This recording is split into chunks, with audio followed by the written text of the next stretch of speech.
Have you ever been in a situation where you really want to do a really big magic trick and you haven't done a magic trick for a while? So you go to your bedroom, you wait till everyone's out of the house, and you do the biggest magic trick you've ever done in your life, and you're like, oh man, this is a big magic trick. Oh, and then you have cards all over you, and then you wonder, where do I go from here?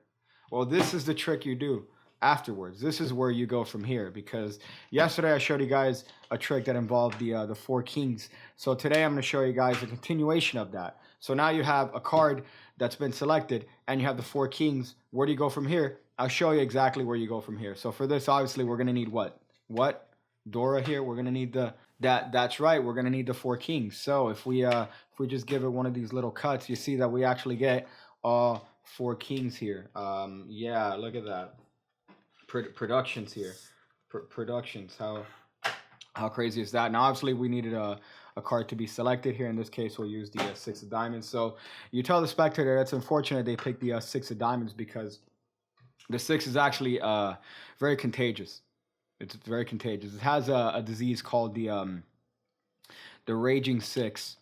The raging six. So what this disease is, unfortunately, is that you really can't make contact with that six and other cards for too long, because if, for example, the kings get a little bit tempted and they just want to kind of touch the six, see, they catch the six. You see what happens? They catch the sixness, this the six sickness. Yes. All right then. So what happens, unfortunately, is that if we can't just have a deck that's full of sicknesses here, because then we really can't do card tricks, because then everyone's going to say, hey, that's one of those tricky decks that you have. That was one of those tricky decks that you buy from the magic store. So unfortunately, that's what happens. But there's actually a way to remediate this, because if we have the cards that are sick here, that are six here, then you wonder, hey, what about this card? Is this card the sickest? The sixest? Well, it turns out that that card is actually the sickest, because that's the well, those are the kings, and then over here's the six. There's the six, and then you wonder, did that pattern really match? That's what you wonder there. So that's a pretty cool trick you could do right after you have a card selected, and maybe aces out, or maybe you have a king out, and you're ready to you want to continue with the mind freak. So what you do here is that obviously you have the if you could conspire to set the kings up in this way, that would be fantastic here, because you have the kings this way, red red black black, or black black red red, whichever one you want in the front. Actually, I put the blacks in the front because, you know. So what happens here is that the card's selected, and as they're looking at this, you get a little pinky break below the top king there. You stick your little pinky there. So you're ready for a double lift, and you can really talk about whatever you want, about cards catching a sickness, and if you happen to get a six, you could ham it up there. So what's gonna have to happen is that this six is gonna have to be switched for one of these kings. So you could do this in a couple ways. You could do it in the way that it in performance, which is that you have the little break, you pick the six up and put it on the back of the pile here as you continue your pattern. You could do it that way, or you could just pick up these two cards as one and then flip this packet over in whatever fancy way you got there, and then replace the six, maybe pattern a little bit, but ultimately this card gets turned over, switch for the king, and put in the card box. But why the card box? Because again, if you see you have to scratch and reach for it if you put it on the table, but if you put it in a card box, you see it's there and you can pick it up easily, and it facilitates the move that I undoubtedly know you saw because of the camera here, the ending here. But the card box facilitates that, and trust me, in person they won't see that move, because unfortunately we got the unblinking eye of the goddamn Canon T6i here. But I digress. Here's the situation you're in so far. So you have the six in the bottom here. They think this is a six. Really, it's a king. So what you're gonna need to do now is displace a card in motion here. So you just displace this bottom card to the back in preparation for an Elmsley count. Now there's recently been a great video by the Ram himself that describes the Elmsley count. Either him or another one right there, Xavier Spade. You with the greatest magic name I've ever heard in my entire life. They put a tutorial on the Elmsley count. I suggest you look that up. It's a great way to learn it. But the Elmsley count is pretty much what you're doing is you're covering the third card here.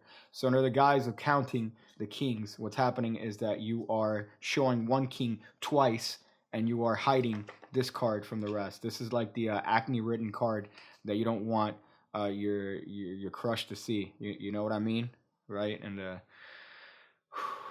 it's getting hard. So you do an Elmsley count to show the 4 kings, and then you turn this packet over. Of course, this card being on the top here. So you're going to give this pattern of catching whatever disorder this card has. Now, before you touch this card, you're going to kind of do this little swiggle move. Remember, the 6 is here, and you're going to cut it into the middle underneath the cards in the left hand. So what that does, if you haven't figured it out mathematically, is that it puts the 6 in the third position from the top. So it's 1, 2, and 3 in preparation for a triple lift. Now this is done in the context of touching here the card here in a very PG fashion, because I like ad revenue as significant in dozens of cents that it is. I still appreciate it. So you do it in a PG fashion here.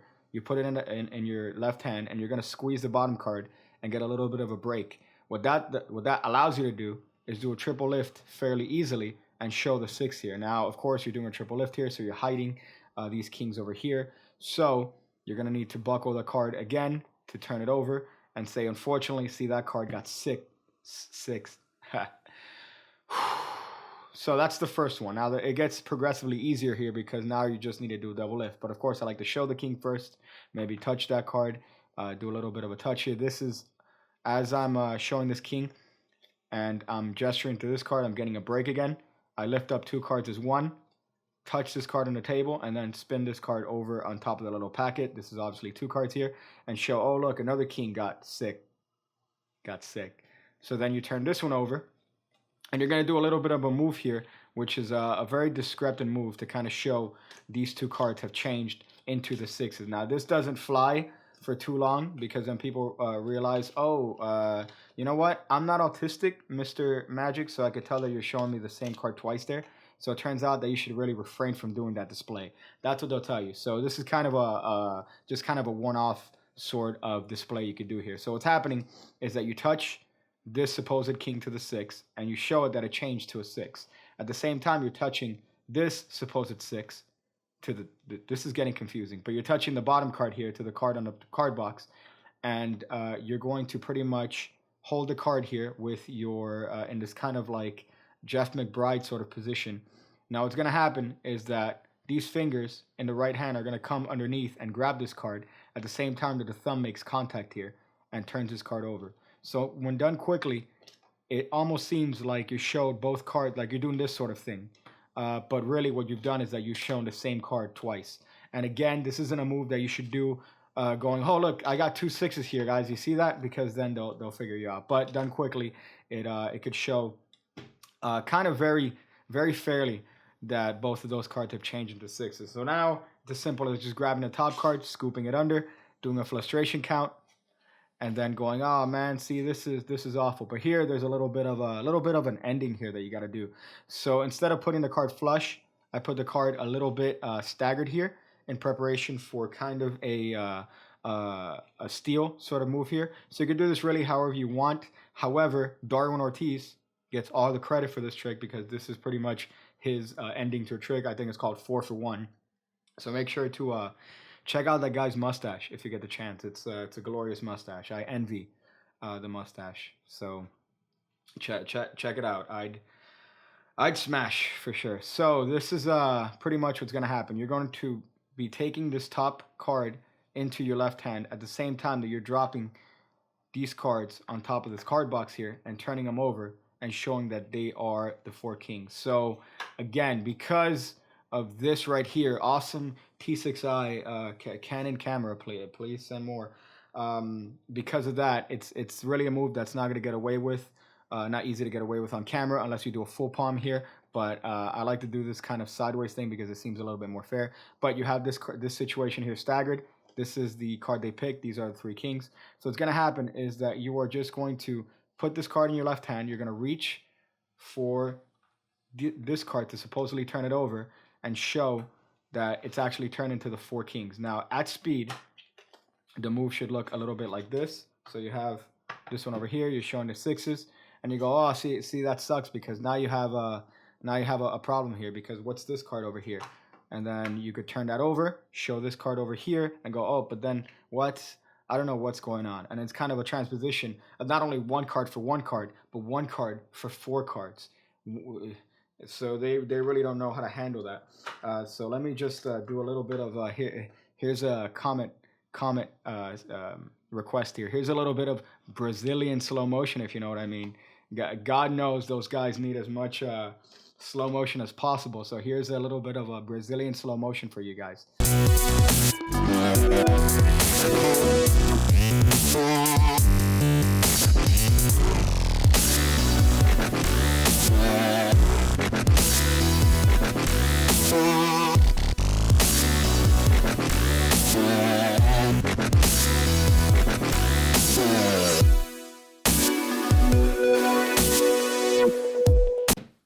So there you go. That's a trick. I hope you enjoyed it. It's a great follow-up to any sort of trick that involves using any 4 of a kind and a single card. So practice it.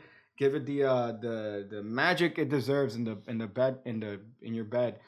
Do all the things that people tell you. Ah, God. Okay. There you go. Enjoy that. I'm gonna go look at people doing people things. Again, when I see you again, when I see you again, when I see you again, when I see you again, when I see you again, when I see you again.